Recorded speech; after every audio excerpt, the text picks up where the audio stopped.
महाराष्ट्राला नवा आर सापडला अशी प्रतिक्रिया माजी राज्यमंत्री यशोमती ठाकूर यांनी देऊन महाविकास आघाडीचे उमेदवार बळवंत वानखडे यांची तुलना आर पाटील उर्फ आबा पाटलांशी केली आहे।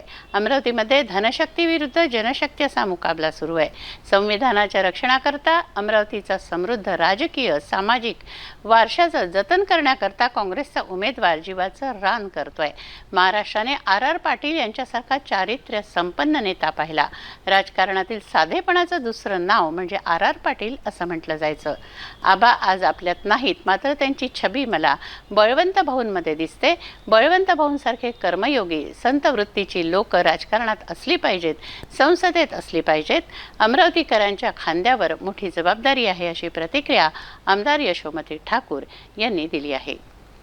24 तारखेला आपल्याला मतदानाचा अधिकार गाजवायचा आहे।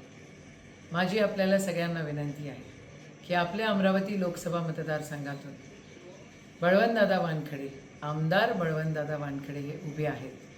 त्यांच्या 2 नंबरची बटन दाबून पंजा या बोध चिन्हावर आपण मतदान करावे अशी विनंती आहे। बळवंतदादांना बघितलं ना की आबाची आठवण येते। तोच सालसपणा, तोच साधेपणा, तोच ग्रामीण भागातला तोच टच आणि तेच वळण। खरं साधं बोलायचं, सरळ राहायचं, साधं राहायचं आणि जनतेसाठी झटत राहायचं, हे बळवंतदादा सातत्याने करत आलेले आहेत। अमरावतीमध्ये एकीकडे जनशक्ती आणि दुसरीकडे धनशक्ती ही मोठ्या प्रमाणामध्ये आपल्याला दिसते। बळवंतदादांची निवडणूक ही जनतेने हातात घेतलेली निवडणूक आहे। जनताच स्वतः कामाला लागलेली आहे। धनशक्तीवाली मंडळी काय काय गोंधळ घालताय, काय काय नाटकं करतायत, किती ब्लेम गेम करतायत हे आपल्याला दिसत आहे। पण बळवंतदादा एकीकडे त्यांच्यासाठी कुठून कुठून लोक येत आहेत आम्हालाही लक्षात येत नाही, पण ते सातत्याने प्रचारात तिथे दिसत आहेत। बळवंतदादा समाज कल्याण हॉस्टेलमध्ये राहिलेला माणूस, कधी ग्रामपंचायत सदस्य, सरपंच, त्या ठिकाणी APMC खरेदी विक्री, त्या ठिकाणी बँकेमध्ये निवडून गेलेला माणूस आणि मग आमदारकीमध्ये जिल्हा परिषदमध्ये 2 वेळा निवडून गेला आणि त्याच्यानंतर 6 महिने बाकी होते त्याच्यामध्ये आमदारकीला ते निवडून आले आणि 30,000 मतांनी ते निवडून गेले। आमदार असतानाही त्यांनी खूप कामं केली, ही वस्तुस्थिती आहे। विरोधक त्यांच्या कामाला, त्यांच्या साध्या स्वभावाला काय काय म्हणतात, पण एक झब्बा पायजमा घालणारा माणूस आणि ग्रामपंचायतीपासून ते आमदारकीपर्यंत विधानसभेमध्ये त्याला प्रश्न उचलता येतात, तो माणूस आपला उमेदवार आहे आणि त्याच्यामध्ये दम आहे। बळवंतदादांच्या प्रचारासाठी आदरणीय शरद पवार साहेब आले, त्यांनी माफी मागितली आपल्या अमरावतीच्या जनतेची। माफी ह्याच्यासाठी मागितली की मागच्या वेळेला ज्यांना उमेदवारी दिली होती त्यांनी 3 दिवसात गद्दारी केली।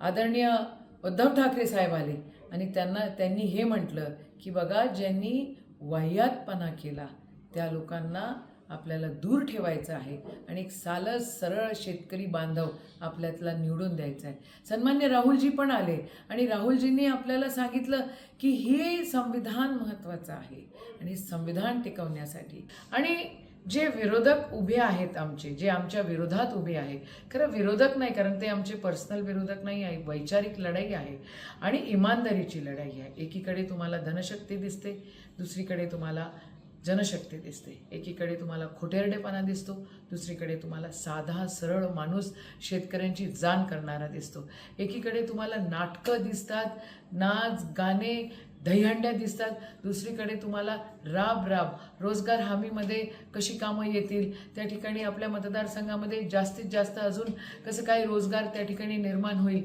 त्या ठिकाणी बळवंतदादा सभागृहामध्ये देखील प्रश्न विचारत असताना खूप कटाक्षाने, माझ्याकडनं जरी चुकलं तरी बळवंतदादा स्वतः चुकू देत नाही आणि मला विसरू देत नाही आणि स्वतःही विसरत नाही।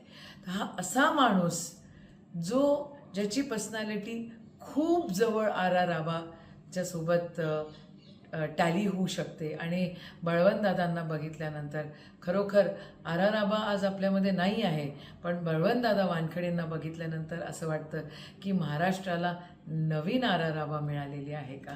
तुम्ही बळवंतदादाला मतदान द्या, पंजा या बोध चिन्हावर आपलं बटन दाबा, 2 नंबरचं बटन आहे, आपण बळवंतदादांना निवडून द्या आणि ह्या अमरावतीची नाक राखा। अमरावती एक सांस्कृतिक शहर आहे। भाऊसाहेब पंजाबराव देशमुखांपासून ते आत्तापर्यंत आनंदराव अडसुरांपर्यंत सगळ्यांनी खेळीमेळीचं वातावरण ठेवलेलं आहे. पण या मागच्या 5 वर्षांमध्ये जी घाण आपल्या अमरावतीत झाली, दाऊदचे काळे पैसे, कुठून येतात एवढा पैसा, लँड ग्रॅबिंग, स्मगलिंग, तुम्हाला बघा ड्रग्ज, पेपरफुटी, या सगळे विषय या मागच्या 5 वर्षात झालेले आहेत.